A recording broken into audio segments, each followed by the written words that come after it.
یہ بھائی کہتے ہیں کہ ایک بہت ہی پڑھا لکھا شخص ہے، وہ شریعت کی ہر بات پر تنقید ضرور کرتا ہے۔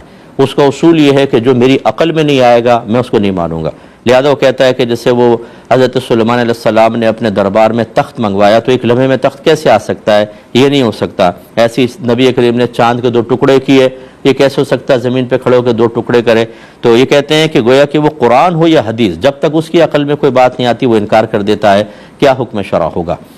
دیکھیں، ایسا کہنا حرام اور گناہ کبیرہ ہے، ایسی سوچ رکھنا بہت غلط ہے، اور ایسا شخص دائرہ اسلام سے خارج ہو جائے گا، اور یہ مرتد بھی ہو جائے تو کوئی تعجب خیز بات نہیں کہ یہ قرآن کا انکار کر دے گا، حدیث کا انکار کرے گا۔ حدیث کا انکار سے تو ارتداد نہیں ہے، لیکن قرآن کی صریح آیات اگر عقل میں نہ آئے تو اس کا مطلب اس کا انکار کر دو۔